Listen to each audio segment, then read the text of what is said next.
नमस्ते दोस्तों और मेरे सभी प्यारे भक्तों।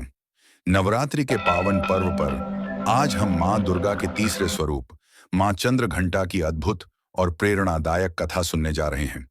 मां चंद्रघंटा, जिनका मस्तक अर्धचंद्र से सुशोभित है, जो घंटे के समान दिखाई देता है, वे शांति, वीरता और शक्ति की प्रतीक हैं। उनका स्वरूप जितना अलौकिक और भव्य है, उनकी कहानी उतनी ही शिक्षाप्रद और शक्तिशाली है। आइए हम इस दिव्य गाथा में डूब जाएं।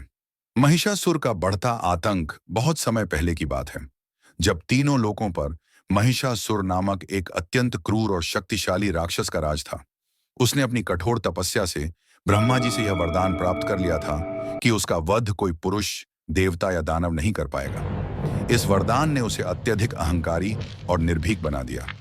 महिषासुर ने अपनी दानवी शक्तियों से देवताओं को स्वर्ग से खदेड़ दिया। देवराज इंद्र का सिंहासन छीन लिया और स्वर्ग लोक पर अपना अधिकार जमा लिया।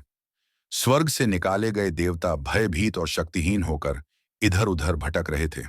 पृथ्वी पर भी महिषासुर के अत्याचारों की कोई सीमा नहीं थी। चारों ओर त्राहिमाम त्राहिमाम मचा हुआ था। देवताओं की पुकार और त्रिदेवों का क्रोध महिषासुर के अत्याचारों से त्रस्त होकर सभी देवतागण ब्रह्मा, विष्णु और महेश के पास सहायता के लिए पहुंचे। उन्होंने अपनी व्यथा सुनाई और महिषासुर के आतंक से मुक्ति दिलाने की प्रार्थना की।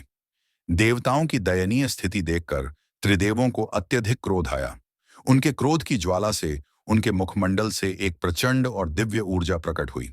यह ऊर्जा तेजोमय प्रकाश के रूप में एकत्रित होकर एक अद्वितीय और अलौकिक स्वरूप वाली देवी में परिवर्तित हो गई। यही देवी थी मां दुर्गा। देवी चंद्रघंटा का अद्भुत स्वरूप इस दिव्य देवी को देखकर सभी देवतागण आश्चर्यचकित रह गए। भगवान शंकर ने उन्हें अपना त्रिशूल प्रदान किया, भगवान विष्णु ने अपना चक्र, देवराज इंद्र ने अपना घंटा, सूर्य देव ने अपना तेज और तलवार, और अन्य सभी देवताओं ने भी अपने अपने अस्त्र शस्त्र उन्हें सौंप दिए। मां के मस्तक पर घंटे के आकार का अर्धचंद्र सुशोभित था, जिसके कारण वे चंद्र घंटा कहलाईं। उनका शरीर सोने के समान चमकीला था।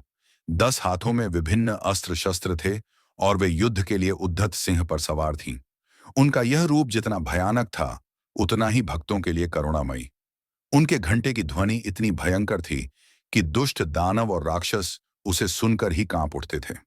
महिषासुर से युद्ध और विजय अपने दिव्य अस्त्रों और अपनी प्रचंड शक्ति के साथ मां चंद्रघंटा महिषासुर से युद्ध करने के लिए युद्ध भूमि में आ गई।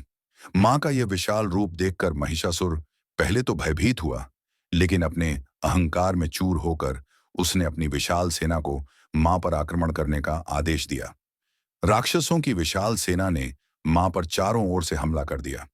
मां चंद्रघंटा ने अपने धनुष की टंकार से, सिंह की दहाड़ से और अपने घंटे की ध्वनि से पूरे ब्रह्मांड को गूंजायमान कर दिया।